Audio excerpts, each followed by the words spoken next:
আসসালামু আলাইকুম। The intelligence investor YouTube চ্যানেলে আপনাদের সবাইকে স্বাগতম। আজকে মার্কেট চলাকালীন ডিএসসির ইন্ডেক্স বেড়েছিল প্রথমে 54-55 প্লাস হয়ে গিয়েছিল মার্কেট, এখন 40 পয়েন্ট প্লাস হয়ে, আজকে যদি 40 পয়েন্ট প্লাস হয়ে মার্কেট অবস্থান করে তাহলে মার্কেট আবার এখান থেকে ঘুরে যাবে। এর মধ্যে মার্কেটে আজকে পুরোটাই গেইনারে অবস্থান করেছে টেক্সটাইল সেক্টর, ইঞ্জিনিয়ারিং সেক্টর এবং ইন্স্যুরেন্স সেক্টর ফুল লিড নিয়ে ফেলেছে আজকে।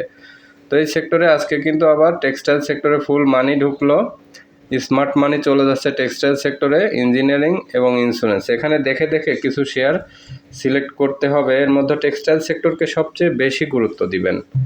চলুন দেখে আসি কোন কোন স্টকসটি আজকে বেশি ভালো অবস্থানে আছে। ডিএসসির ইন্ডেক্সটা প্রথমে আগে দেখে আসি। ডিএসসির ইন্ডেক্সটা দেখেন, এই যে এখান থেকে একটা ঘোড়ার একটা ক্যান্ডেল, এটা কিন্তু এখান থেকে যদি এই অবস্থায় শেষ করে তাইলে আবার আরেকটা বিরাট একটা সুইং দিবে। কিন্তু এখান থেকে এত বড়, এই যে এখান থেকে যত বড় সুইং হয়েছে ঠিক এত বড়ই একটা সুইং দিবে। তার মানে কি, এত বড় যদি সুইং হয় অনেকের কিন্তু ফান্ড ফ্রি হয়ে যাবে, অনেকের আটকে থাকা শেয়ার, অনেকের যখন ফান্ডটা ফ্রি হবে তখন মার্কেটে কিন্তু অটোমেটিক একটা গতি চলে আসবে। এবং এইবার যদি এইটা হায়ার হাই ক্রিয়েট করে একটা গতি চলে আসে তাহলে মার্কেটের গতি হবে কি কারণে হবে? অনেকের আটকে থাকা অনেক দিনের শেয়ার ফান্ড ফ্রি হবে, শেয়ার আটকে থাকা শেয়ার রিলিজ হবে, সব কিছু মিলে মার্কেটের একটা সুদিন আসছে। তো চলুন দেখে আসি। প্রথমেই ছিল আজকে কুইন সাউথ। কুইন সাউথটা দেখে আসি কুইন সাউথের কি অবস্থা আজকে।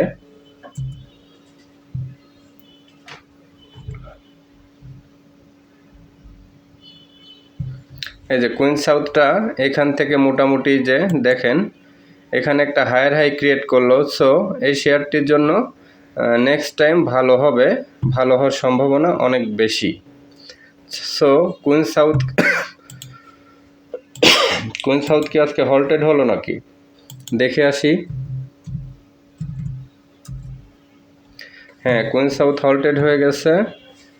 এরপরের স্টকটি দেখে আসি চলুন। দ্বিতীয় অবস্থানে আছে ইটিএল। ইটিএলটা দেখে আসি চলুন। ইটিএলটা মোটামুটি এখান থেকে আবার একটু ঘোরার চেষ্টা আছে। এরপরে থার্ড অবস্থানে আছে এনপলি। এনপলিটা দেখে আসি চলুন। এনপলিটাও দেখেন এখানে একটা ব্রেকআউট হলো, হায়ার হাই ক্রিয়েট করলো। সো এই যে এই ধরনের শেয়ার হঠাৎ করে দুই একটা যেগুলো ভালোর দিকে যাবে সেগুলো আরেকটু স্টেবল হলে নেবেন, এখনই না নিয়ে আরও স্টেবল হওয়া দেখেন, খেয়াল করেন, মার্কেট অবজারভেশন করেন। আর টেক্সটাইলের ভিতরে শেয়ারগুলো গুরুত্ব দিতে পারেন। এই যে ডিএসএসএল একটা গুরুত্বপূর্ণ অবস্থানে আছে, ডিএসএসএল এখনও কিনতে পারতেছেন। সো আজকে যদি টেক্সটাইলের মতো কেনার সাজেস্ট করি তাইলে গতকালকেই কিন্তু আমি ডিএসএসএল আপনাদের দেখাইছিলাম যে ডিএসএসএল কেনার মতো অবস্থানে আছে।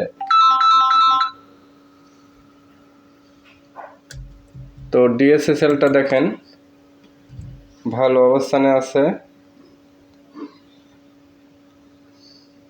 ডিএসএসএলটা এখান থেকে ঘুরলে ঠিক 18 টাকার দিকে চলে যাবে। সো এখান থেকে 4-5 টাকার একটা গ্যাপ আছে কিন্তু ডিএসএসএল এ। সো ডিএসএসএলটাকে সবচেয়ে বেশি গুরুত্ব দেন আপনারা। ডিএসএসএলটা ভালো হওয়ার সম্ভাবনা, যেহেতু এই শেয়ারটি হল্টেড হয়নি, এখনও কেনার সুযোগ পাচ্ছেন। টেক্সটাইল সেক্টর ভালো হলে ডিএসএসএলটা ভালো হবে, ওদিকে কুইন সাউথটা ভালো হবে। এমএল ডাইংটা দেখে আসি চলুন। এমএল ডাইংটা তো ওই যে বলাই হলো যে এটা 20 টাকার দিকে যাবে, ধীরে ধীরে কিন্তু দেখেন ঠিকই যে এইখান থেকে বলা হয়েছিল 11 টাকা থেকে এখন আস্তে আস্তে 16 টাকা, মানে 11 টাকা শেয়ার 5 টাকা প্রফিট, মানে বুঝছেন অলমোস্ট 50% প্রফিট হয়ে গেছে কিন্তু এমএল ডাইংয়ে। এই তো আজকে আরও টেক্সটাইলের গতি আসলো, এটা আরও একটু বাড়ার সম্ভাবনা আছে। হোল্ড করেন, যাদের কাছে আছে তারা হোল্ড করেন। নতুন করে এমএল ডাইং কেনার দরকার নাই, নতুন করে হোল্ড করবেন। মালিক স্পিনটা, মালিকটা আগেই যেহেতু গেম হয়ে গেছে, সো মালিকটা এখন কিনেন না, মালিকটা এখন হচ্ছে যে প্রফিট টেক করবেন চান্স পাইলে, মালিকটা থেকে প্রফিটটা টেক করে নেন। মালিকে আর নতুন করে কেউ ভুলেও এন্ট্রি দিবেন না, আটকে যাওয়ার সম্ভাবনা থাকবে একটু, সব প্রফিট পাওয়ার সম্ভাবনাও থাকে, বাট আটকে যাওয়ার সম্ভাবনাটা রিস্ক রিওয়ার্ড দুইটাই ক্যালকুলেশন করে আপনাদের শেয়ার এন্ট্রি নিতে হবে।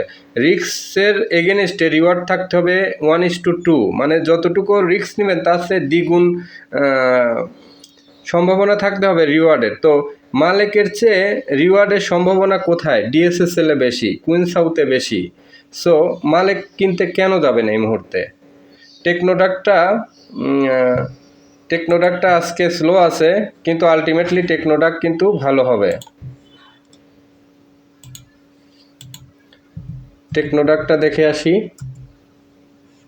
হ্যাঁ, টেকনোডাক স্ট্র্যাটেজিক্যালি স্লো আছে। দিন শেষে আমার মনে হয় যে এই স্লোটা নাও থাকতে পারে, আবার উপরের দিকে যেতে পারে, অথবা এটা যদি একটা রেড ক্যান্ডেল ছোট দিয়ে থাকে কালকের দিনের জন্য আবার ভালো। আমার মনে হয় যে এটা আবার গ্রিন করবে, যেভাবে ক্যান্ডেলের ভাব, তারপরে পরের দিন হয়তো রেড করবে। এরপরের স্টকটি দেখে আসি। টেকনোড্রাগের পরে মিডল্যান্ড ব্যাংকগুলো আমি দেখি না, সাপোর্টটা একটু বাড়তে পারে। সাপোর্ট বাড়লে আপনারা প্রফিট নিয়ে নিন।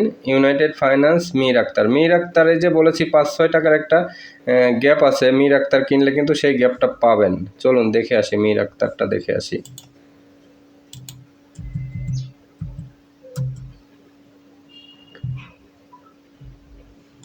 এই যে মীর আক্তার, এখান থেকে এই যে এই গ্যাপটুকু পাবেন। আজকে যদি রেড থাকে পরের দিনে গ্রিন হওয়ার সম্ভাবনা বেশি। এরপরে মীর আক্তারের পরে লঙ্কা বাংলা ফাইন্যান্স একটু বাড়ার প্রবণতায় আছে। জেনেক্স হিলটা একটু আজকে স্লো, কিন্তু জেনেক্স হিলটাও মনে হয় বাড়বে। মেঘনা ইন্স্যুরেন্স, এখান থেকে ইন্স্যুরেন্সগুলো সামান্য একটু রিকভার করতে পারে। এরপরে শেফার্ড দেখবো আর খান বাদার্স দেখবো, এই দুইটা দেখে আজকের ভিডিও শেষ করব।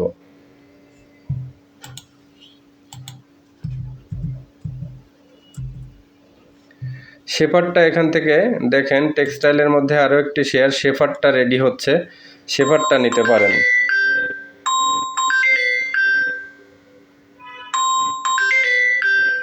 তো ঠিক আছে, আজকের ভিডিও এ পর্যন্তই শেষ করলাম। ডিএসএসএল এবং শেফার্ডটা কিনতে পারেন। আজকের ভিডিও এ পর্যন্তই। আল্লাহ হাফেজ। চ্যানেলটি যাদের ভিডিওটি ভালো লাগলো লাইক, কমেন্ট, শেয়ার করে সাথে থাকুন। আল্লাহ হাফেজ।